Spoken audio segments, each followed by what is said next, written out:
New Zealand's capital has been rocked by a powerful 6.5 earthquake. The quake hit underwater just south of Wellington at around 5 p.m. local time. For all the details, I'm joined by Sky News New Zealand reporter Charlotte Bellis.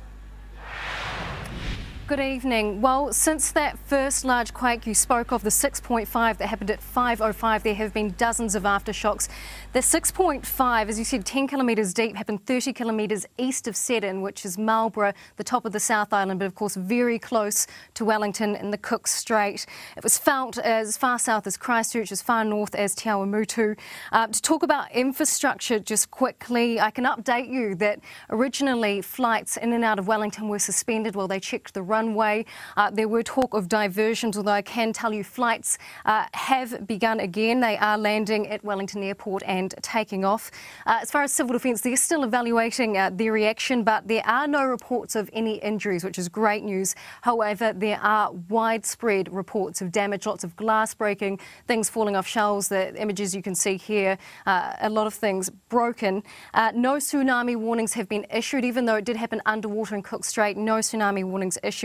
Although some suburbs did lose power, there have been a lot of phone outages. It's been very difficult to get hold of people in Wellington and for them to call out. And of course, people are very shaken. And here's what some people had to say on the ground in Wellington shortly after this large earthquake struck.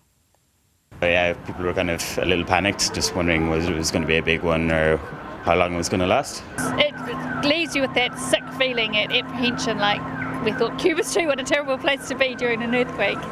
At first I didn't really feel anything because I was moving, and the next thing I know there's big waves going across the swimming pool, and turning around, people were just climbing out, getting out of there, and followed suit, you know. I was underneath the bar with all the wine bottles up on top, so I quickly ran out and just went to the front door and opened it up, and people were just standing around like, oh God. A little shaken up, but okay.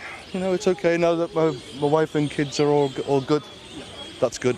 Something unbelievable. It's coming rush. It's a little bit slow after, then it's big. I take everything, go to out the building. Something is unbelievable this today. It's a very scary time there for people in Wellington. Of course, the first large earthquake did strike on Friday in exactly the same place in Cook Strait, just east of Seddon. So it has been a shaky weekend for residents in Wellington and the Marlborough area already. Now, we do have Sky News reporter, Wellington reporter Gina Gerbic on the phone now. Gina, what's the latest? The latest, Charlotte, power is still out to around 1,000 homes. That's mostly in the Lower Hutt suburb of Wainuiomata. At the height of the power outages, which was obviously just after the quake, there was 3,500 properties, mainly in Karori, that were out. But they've all mostly been restored. I know my power in Newtown went out, but only for 30 seconds or so. So far, still no reports of serious injury or serious damage, though there are reports of minor damage coming through. There's a huge crack on the wharf of Wellington. There's also damage to Parliament, which I'm sure they will be looking into. Glass has been blown out of windows in the central city. People are just milling around outside. They don't want to go back into offices. And the message from police is to stay inside, don't go out tonight. The message from GeoNet as well is that we can expect more aftershocks throughout the night.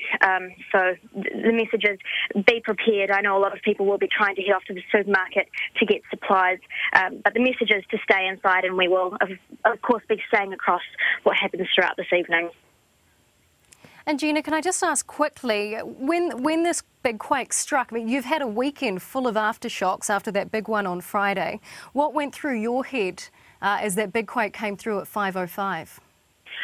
I wasn't expecting it to be a big one, to be honest. It started off very small and then it just kept going. It did last about 30 seconds and it just got stronger and stronger. It's been a shaky weekend, so you kind of were getting used to them and you were brushing them off, but this just brought it all back, and it's made everyone very, very nervous. Well, wishing you a safe and steady night ahead. Gina Gerbic there for us in Wellington. So just to recap, a big earthquake happened on Friday in the same spot just south of Wellington. There's been a weekend of aftershocks, and then all of a sudden, 5:05 p.m. New Zealand time tonight, a 6.5 hit, which is severe on the modified Mercalli scale, according to GeoNet, which is our government source for earthquakes here in New Zealand, just 10 k's deep. That again has been followed by dozens of aftershocks measuring 3, 4, 5 on the Richter scale. Flights have begun in and out of Wellington. They are landing and taking off. Civil Defence is still evaluating. There is no tsunami warning, no reports of injuries, although there are reports of widespread damage throughout the Wellington region and also the top of the South Island, the Marlborough region. We'll bring you updates as they come to hand throughout the night. Okay, Charlotte, thanks very much.